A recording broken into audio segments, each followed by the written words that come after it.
Squid Game was filled with jaw-dropping moments, but nothing hit harder than the most shocking and unfair deaths. Betrayals, bad luck, and gut-wrenching eliminations had us all screaming, "That's not fair!" In this video, we're counting down the top 6 most unfair deaths in Squid Game, the ones that still haunt fans and make you question who really deserved to survive. You won't want to miss this, so stick till the end. Player 17, the glass factory worker. Player 17's death in Squid Game was incredibly unfair, and it really boils down to how his expertise was manipulated by the game organizers. Think about it. Just like Il-num, who had the advantage in the tug-of-war game because he had played it so many times in his childhood, Player 17 had a real strength that came from his background in the glass industry. He knew everything about glass, what was tempered and what was regular. That was his plus point, his advantage that gave him a real edge in the glass bridge game. It was a huge strength, something that should have helped him survive. However, the game controller, the frontman himself, who always said that all players should be treated equally, did something really unfair. He turned off the lights during Player 17's turn while the lights stayed on for other players, but when it was Player 17's turn, the frontman deliberately disabled his ability to use his expertise. By doing this, he completely took away Player 17's biggest advantage. It wasn't a mistake or an accident. It was a conscious decision to make sure Player 17 couldn't use his strength to survive. Even after this, he could differentiate the glass by listening to the sound, but saying Woo from behind pushed him, which led him to be eliminated. In that moment, he wasn't playing the game on equal terms with everyone else. His death wasn't because of his own failure, it was because the game was rigged against him, making it an incredibly unfair outcome. Kang Sae-byeok, Player 67. Kang Sae-byeok's death is one of those moments in Squid Game that really leaves you feeling frustrated because it just wasn't fair at all. She was one of the toughest, most capable players. Every game she faced, she pushed through using her strength and smarts. She never relied on tricking anyone, just pure determination. But when she finally made it to the last stage, everything went downhill. And not because of anything she did wrong.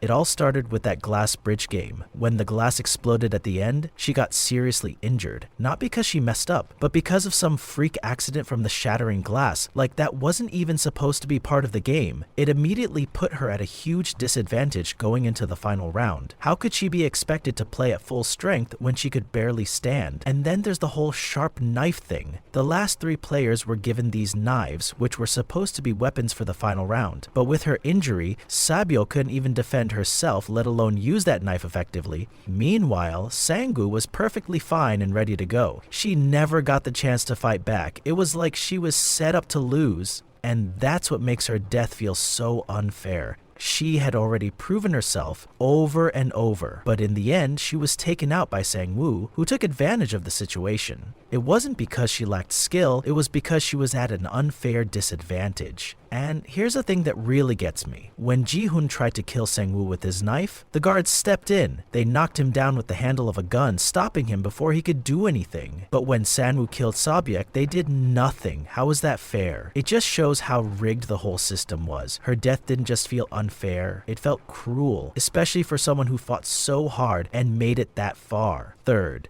Abdul Ali, Player 199. Abdul Ali's death is one of the most heartbreaking and unfair moments in Squid Game, hands down. I mean, the game should have had stricter rules to stop the kind of sneaky betrayal Sang-woo pulled on him. Technically, what Sang-woo did was allowed, but it just felt morally wrong. Ali had already won his marbles fair and square, and then Sang-woo tricked him, leading to Ali's elimination. It just didn't sit right, because Ali's kindness and trust were used against him. In a game where survival should be about skill and strategy, Ali got betrayed, and that's what makes it feel so unfair.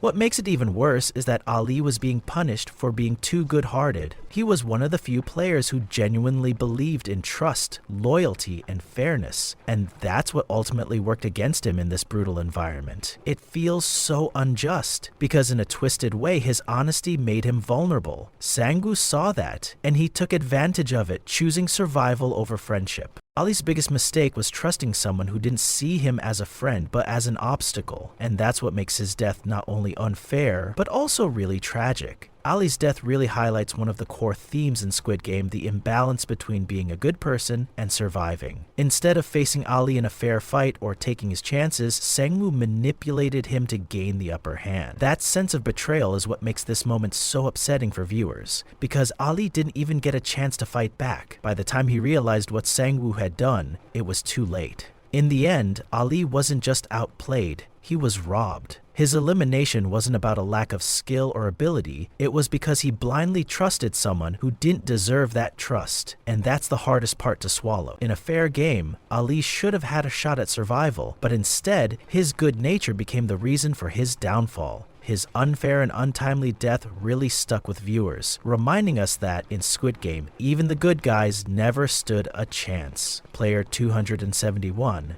Unfair food distribution. Let's talk about Player 271, a death that still doesn't sit right with fans. In episode 4, food was already scarce, and Deok-su's crew made it worse by taking more than their share, leaving Player 271 and others with nothing. Desperation kicked in, and when Player 271 lashed out, smashing Deok-su's bottle, he wasn't just angry, he was trying to survive. But what 5-8 happened next was brutal and completely unfair. Deok-su, fueled by his own greed and need for control, beat Player 271 to death in front of everyone. What made it worse? The guards didn't intervene. This wasn't even part of a game.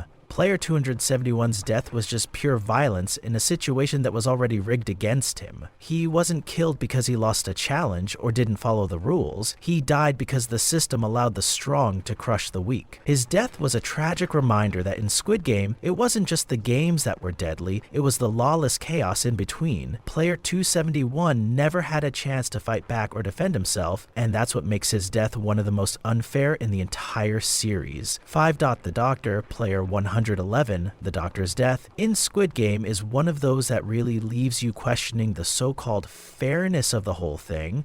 Sure, he was cheating by getting inside info from the guards in exchange for harvesting organs, but was he really in it to say no? It's hard to imagine he had much of a choice. The guy was likely coerced or threatened into helping them. After all, the guards weren't exactly the type to give him a polite request. What's really tragic here is that the Doctor was punished in such a brutal way despite being manipulated into this whole scheme. Yes, the guards were eventually punished too. They were killed and even hanged in front of everyone as a warning, but still, the Doctor's fate feels particularly harsh. He was used by the guards, exploited for his medical skills, and given a false sense of security. He believed that by cooperating, he could safeguard his life and stay one step ahead in the games, but as soon as he was no longer useful, he was thrown away.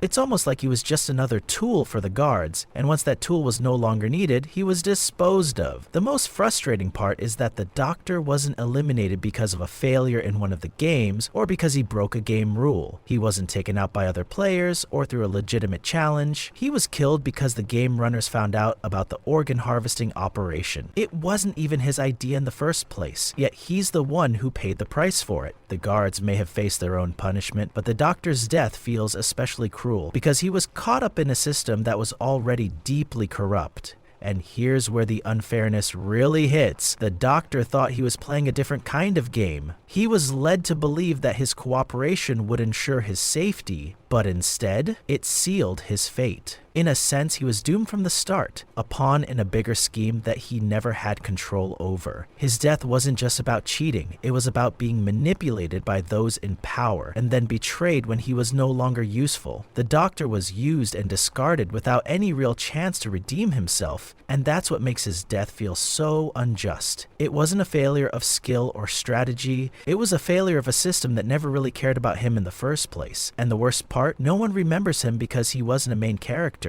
But his death, easily one of the most unfair moments in the entire show. And there you have it, the top 6 most unfair deaths in Squid Game. These moments left us all questioning the brutal nature of the game and how far players would go just to survive. If these deaths hit you hard, let us know in the comments which one